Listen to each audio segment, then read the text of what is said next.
They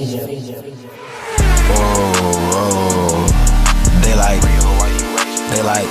To go tonight, he thought he was going to be able to go last week, but then. What's up, y'all? This is Relly back with another video. Yes, son. Today we got to talk about the Miami Heat trade rumors because I feel like a lot of these trade rumors is going under the radar. But before we get into that, I need y'all to smash that subscribe button. And if you already subscribed to my channel, share it to somebody who ain't subscribed because we are still on that grind, and with y'all, I know I can get there. And when y'all are done with that, I need y'all to hover over to the like button, smash it so we can tell the YouTube algorithm to share this video with the world. But with all that being said, let's talk about the Miami Heat trade rumors that includes LaMarcus Aldridge.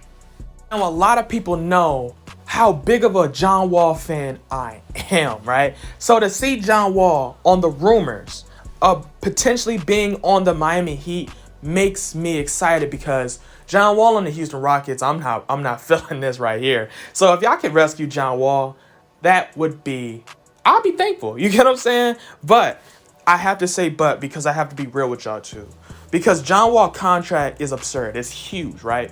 And it's loopholes to that. It's loopholes to what y'all could do. Very similar to when I made a Kyle Lowry trade with y'all, right? If y'all remember, I made a Miami Heat video talking about trade scenarios y'all could do. Y'all could get a third or fourth or fifth team to try to take on some of that money, or be willing to give up players like Iguodala or some of those bigger names like Myers Leonard contract or Kelly Olynyk contract, and open up enough space to acquire John Wall. You get what I'm saying?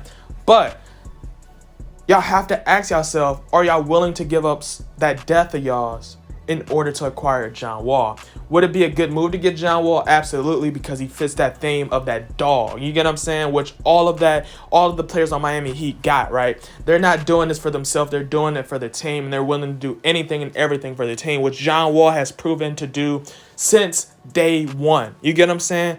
But like I said before, is that hassle worth it for the Miami Heat to try to gamble that with John Wall? Victor Oladipo is in a weird situation. Why? Because the Houston Rockets desperately wants to trade him because, like I said time and time again, the Houston Rockets understand they are at high risk of losing Victor Oladipo for absolutely nothing if they're unable to trade him before the trade deadline.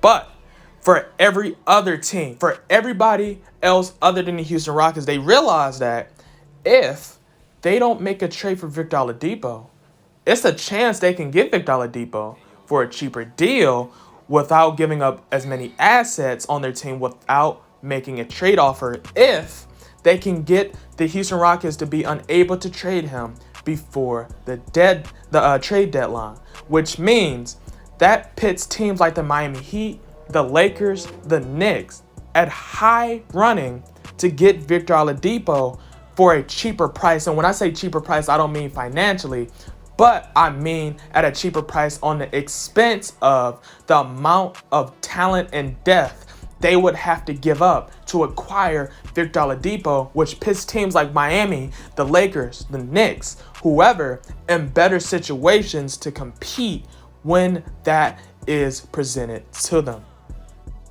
Also, I know it's rumored that DeMarcus Cousins is potentially going to sign to the Brooklyn Nets, but I feel like if the Miami Heat could try to sign DeMarcus Cousins, that would be a great move for y'all too. I feel like DeMarcus Cousins could also fit in the Miami Heat culture, and I feel like DeMarcus Cousins would be something that would be worth it for the Miami Heat too. So, you know what I'm saying? I want to give y'all credit because I know a lot of people is not going to give Miami Heat credit because they just felt like the Miami Heat was a fluke. But honestly, I just feel like right now, this is a terrible indication to really say it was a fluke, when you got to understand the Miami Heat has had literally every injury / COVID protocol hit basically every player on that team that has halted them from actually being how good they was last season, which is unfair, but you know how media is. Now, we found out Wednesday night that the San Antonio Spurs had came to an agreement with LaMarcus Aldridge that they would be sitting him down to either try to trade him or, at worst case scenario, waive him, very similar to how the Detroit Pistons did Blake Griffin, right? And then shortly after that, it was rumored that the Miami Heat was going to aggressively try to get LaMarcus Aldridge because they felt like LaMarcus Aldridge would be a perfect fit in the Miami Heat system. Now, in my personal opinion, I wouldn't trade pieces to get LaMarcus Aldridge, right? I would kind of bank on the fact that a lot of teams is not willing to give up all of those type of assets to get LaMarcus Aldridge. Wait till he get to the waiving market and sign him there, because honestly, I feel like the two best contenders to get LaMarcus Aldridge, or top 3 contenders to get LaMarcus Aldridge if he hits the waivers, would be the Miami Heat, the Portland Trail Blazers, and the Los Angeles Lakers. I think those 3 teams is the only legitimate contenders to get LaMarcus Aldridge. And this is why I feel like y'all should hold y'all guns, because honestly, I feel like at this point, I think LA is gonna really legitimately choose the Lakers or the Heat when it comes down to making a final 2 decision, which is why I don't think the Miami Heat is really in a situation to trade assets for LaMarcus Aldridge. Now, I see if it was like a Bradley Beal, Devin Booker, maybe a Russell Westbrook, somebody of that caliber, I would be willing to give up some assets. But in the terms of LaMarcus Aldridge, I don't know. Unless the assets that y'all have to give up is not giving up an arm and a leg. You get what I'm saying? Because the Miami Heat roster right now, y'all pride yourself over y'all depth. Y'all still need some more star power, but y'all pride yourself over y'all depth and y'all hustle and y'all will and y'all mental ability to understand y'all are doing this for a team, not just for self. And I feel like if y'all can do this without giving a lot, this would be a great move for the Miami Heat. And for more amazing content, make sure to hit that subscribe button so you can be a part of the grind. And with that being said, go. Hey. Motivated all about cash flow, ran it up and ran out of excuses. In the field and we turned into hoopers. For the clip like bonds we shooting. Just like some soldiers we trooping. Step back 3, we hooping. We on house just like Fortnite.